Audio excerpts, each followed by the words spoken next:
Organizing this program and inviting me to remember the legacy of Savitribai Phule.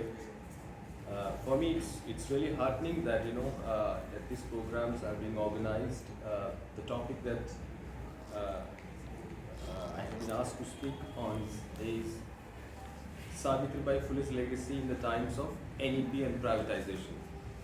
But we can extend a little bit also, because given the fact that Savitribai Phule at the age of 67, she died in the times of plague.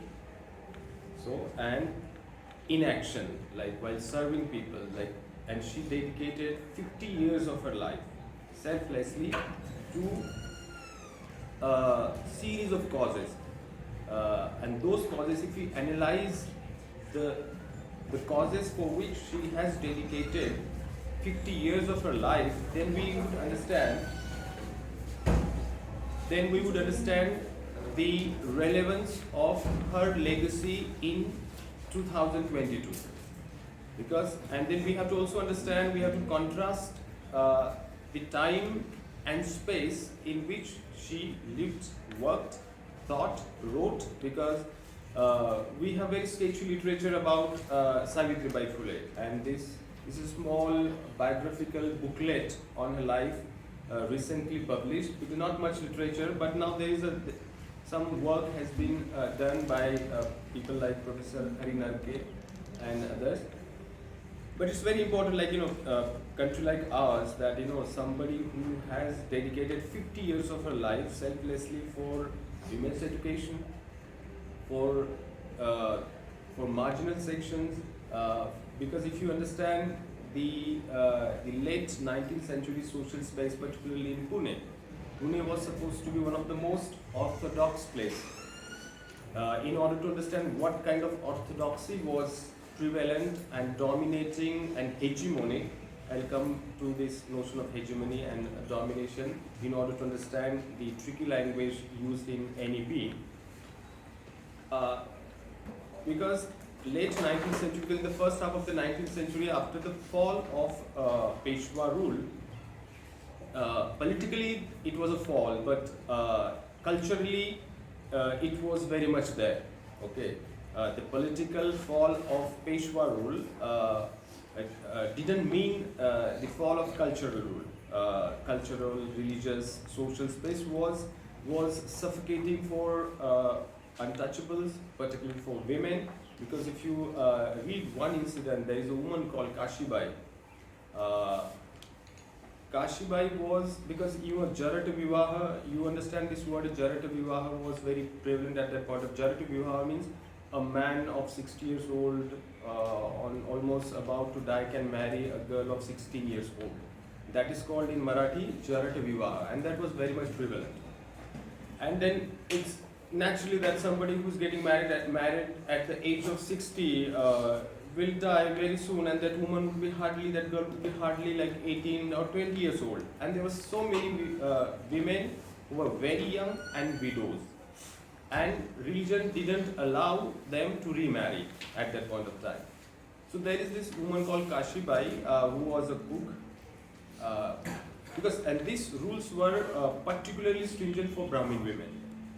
And this Kashibai was manipulated, instrumentalized by a man there, and then when she was pregnant and when she gave birth to a child, and she understood that her life would also be endangered, so she decides to kill that child and throws that child into a well.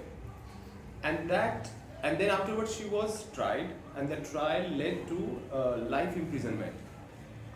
So it's a very tragic story, and she was punished, but the social space or religious rules due to which she took this step, nobody was concerned about that causality. So, and that led to Savitribai Phule's this decision to start this shelter home for this kind of women. And initially she started with this shelter home for the prevention of infanticide, and there was kind of it was a radical decision. Imagine like the decision that you are widows and young women, and if they are pregnant, where will they go? These two practices very dehumanizing. There was this tonsuring their head, this practice also for which Mahatma Phule and Savitribai Phule, they succeeded in managing that strike of barbers.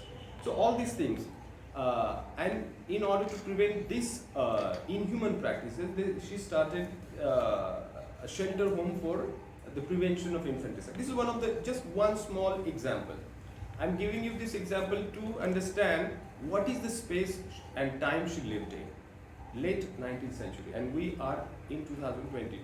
What are the challenges we are facing compared to the challenges that she faced, and why she remains organic, why she is considered to be organic and relevant today, and why we have to understand her 50 years is not 5 years of living in JNU in enlightened and relatively liberated space.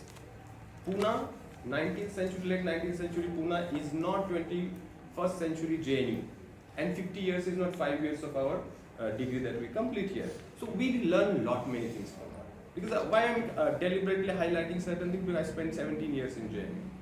17 years as a student, I joined in 2022 as a faculty.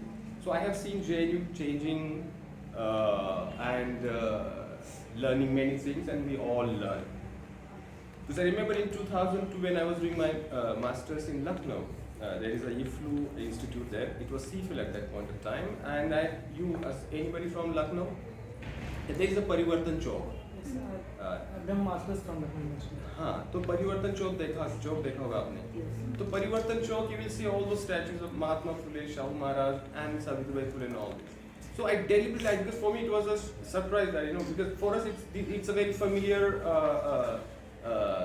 social picture. In Maharashtra you can find Mahatma Phule, Savitribai Phule everywhere, and I was surprised to see. And then, but I happened to ask my friends from Lucknow, local people, कि मैंने कहा किसके statue है?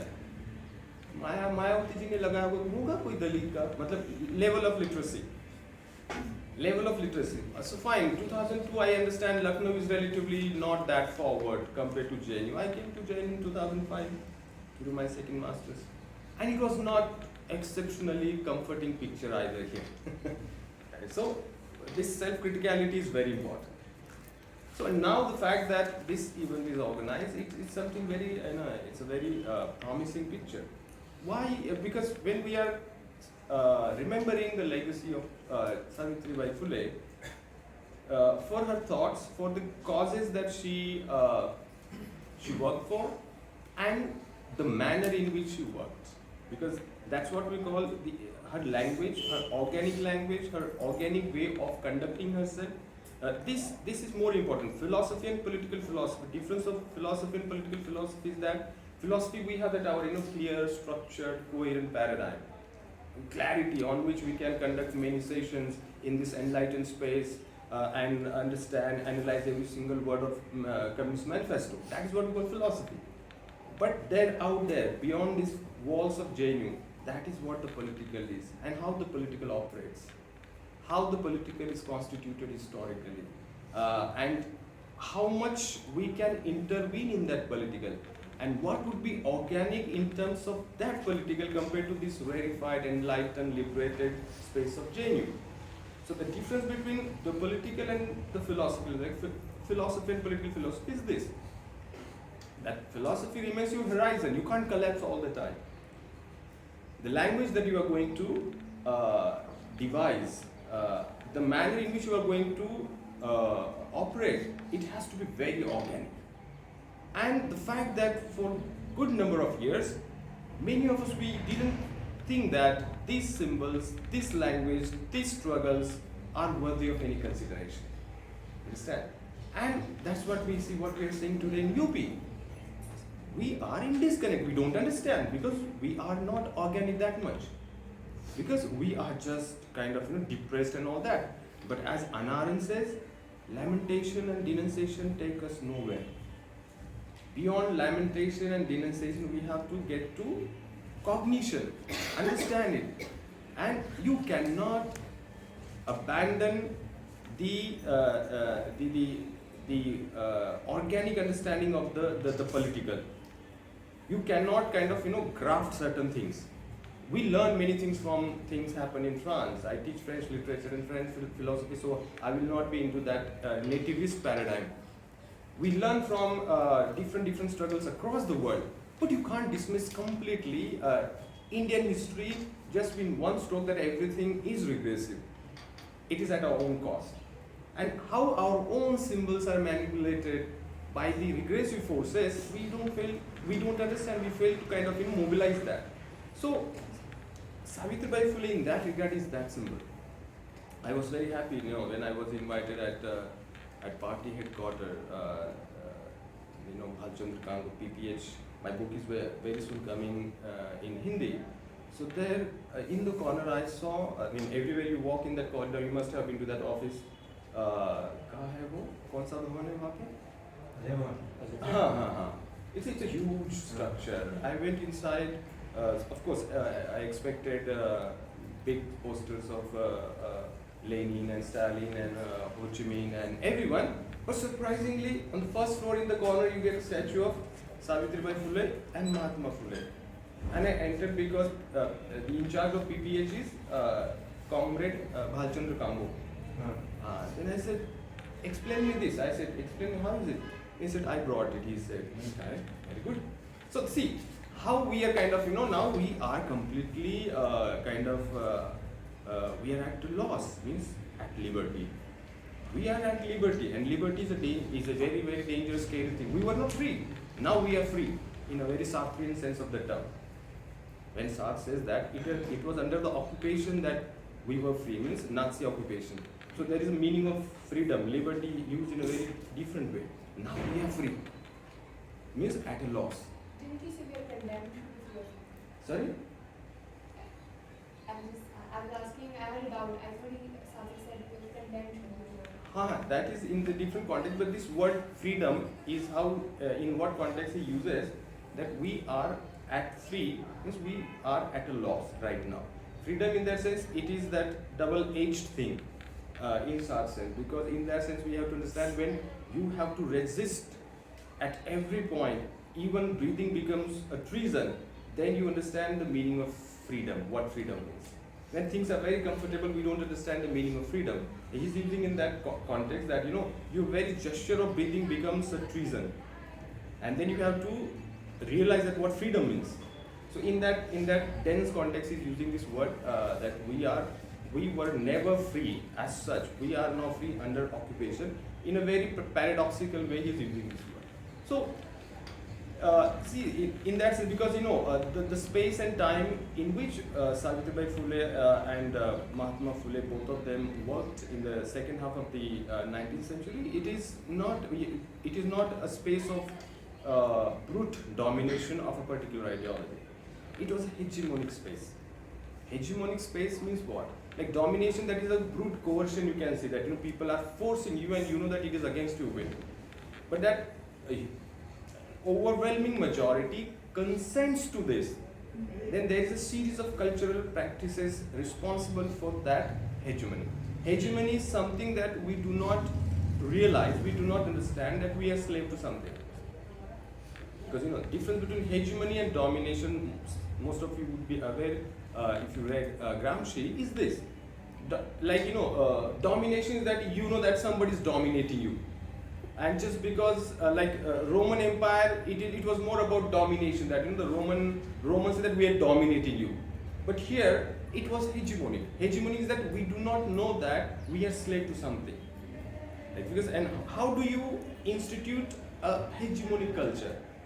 Where you are given that illusion of being empowered or the supreme, whereas in reality you are nothing. Like for example, you would be told that you are the symbol of wealth, Lakshmi to aap hi hai. You are the symbol of knowledge, Saraswati to aap hi hai. And then in reality, Savitribai Phule had to face a series of atrocities. stones were pelted when she decided to start school for girls. If girls were symbols of Saraswati in whatever or knowledge, why she had to face all those problems? So you see hegemony, how it operates. So in reality, you are doing some, because there is a complete disconnect between discourse and reality in hegemonic culture. Like, there's no rational connect. We try to rationally deal with the discourse, but it is not rationally connected at all. You see now they are speaking of sabka saath, sabka vikas, but it is not rationally connected. There is no causality. No matter how hard you engage with that discourse rationally, because hegemonic discourse operates in this manner. Today, the word Atmanirbhar is used exactly in the same manner. What is Atmanirbhar? You are left to your own devices, and your devices are very limited. See, in this new education policy, if you read systematically, all this stratification means that the extreme inequality that you see in terms of economic, political, social inequality would reflect as it is in your education system. What you are seeing like today, or we experienced 10, 15 years ago, that somebody from a very poor background would be sitting next to somebody who's coming from a very rich background around the same table. That space of JNU would be rendered irrelevant or something outlandish in this beautiful land, where things would be stratified again in terms of education.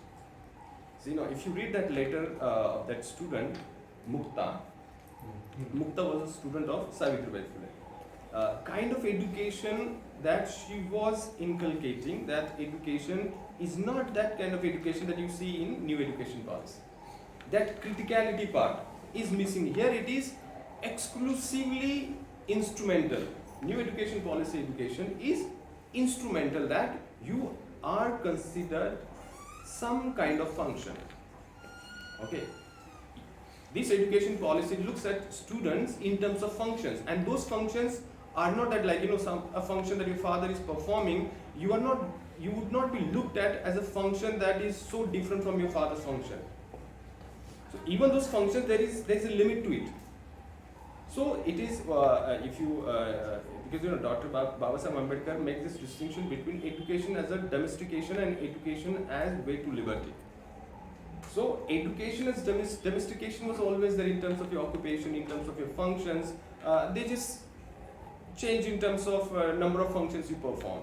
Like gentleman with big moustache from Nagpur, he said that women, they have their functions, reproduction and taking care of the household. He said in no ambiguous terms. Sometimes they do betray themselves. सच बोल देते हैं कभी कभी, खुद बोला है कि हाँ औरतों ने क्या करना चाहिए, तभी हमें सावित्रीबाई फुले ज़्यादा रेलेवेंट लगती है. So these are the functions that you are reduced to.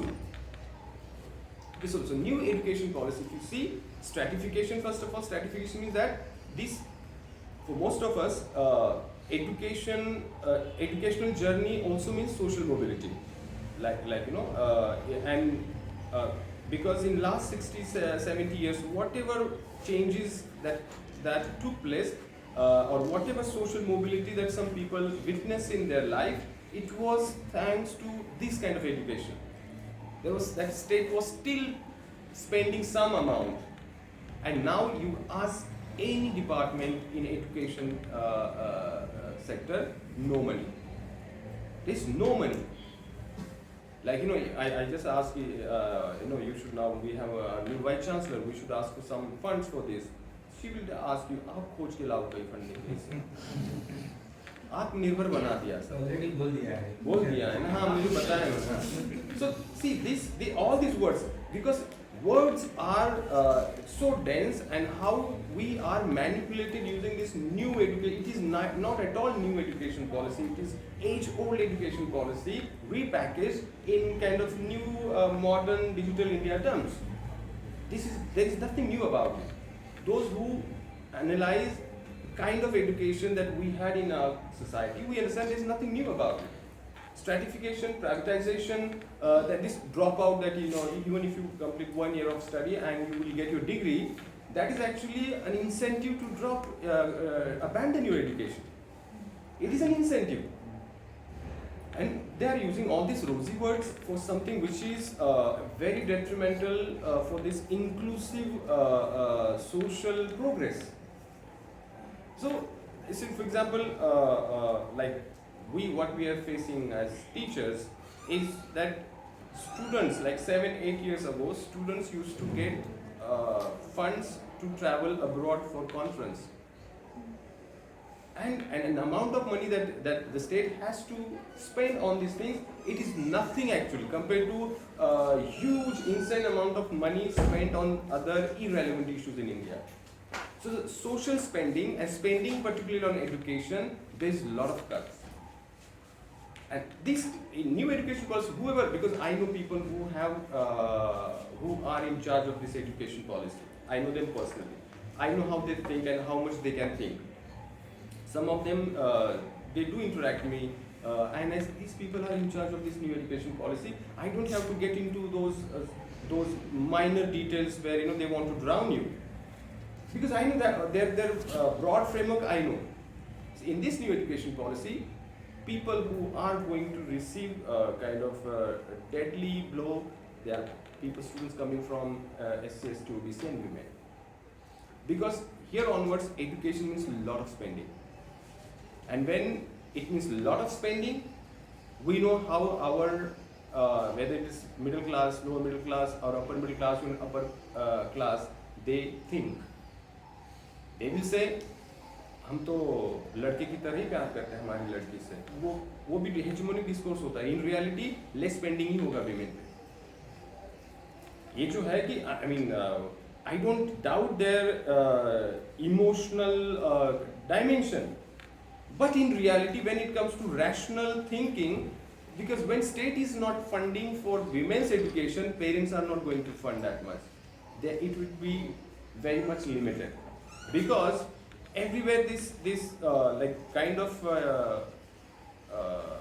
scenario we are moving towards in terms of our economic growth and all that, because educating one child is so difficult. Because schools, it's so costly to educate because government schools, there are no government schools. So in new education policy, these private actors are encouraged to enter, because state is withdrawing. State is withdrawing from fundamental things: education, health, employment. The sectors which were very lucrative, which were bringing a lot of revenues to the state, those sectors are sold. So the sectors which are very vital for a country like ours, extremely unequal, because see, there are kind of inequalities, bearable inequalities, we say that, in the West, those inequalities are not that stark. They are called bearable inequalities. In India, these are unbearable inequalities. And a country like ours, where there are these unbearable inequalities in every sector, state cannot afford to withdraw from these key sectors like education, health, basic infrastructure, and employment. Minimum employment has to be guaranteed. And this is very much possible actually. The resources that we have, the resources that we are spending on certain things is very much possible. And new education policy is a disaster. So that's why, and I have kind of just portrayed a very dark green picture of what we are into. But then, but 2022 is not late 19th century. Late 19th century, like Savitribai Phule started her first school with 8 students, only 8 students. So look, kind of the optimism of her will. So that's why she becomes very relevant. The situation in which she operated, the space in which she operated, it is even today. It is tremendously orthodox space. I mean, we are very happy that the city like Pune, where she was, when she had to face all these atrocities, like the people were pelting stones, उनके ऊपर गोबर फेंकते थे जब वो school जाती थी, और उसी शहर की जो सबसे बड़ी मतलब जो विद्यापीठ कहते हैं मराठी में विश्वविद्यालय Pune university has been renamed Savitribai Phule Pune University. So it's an honor that after these many years, So the point is that when we rationally think, it looks very pessimistic, but then we have to really kind of mobilize our will. So actually, instead of this monologue, we can just have a conversation. If there are certain comments, questions, we can take those questions. And because मन की बात मुझे वैसे भी थकान आती है मन की बात करके सोच के थक गए हम सब लोग. So if there are questions related to particular aspects of Savitribai Phule, I would be able to answer those questions in my limited capacity.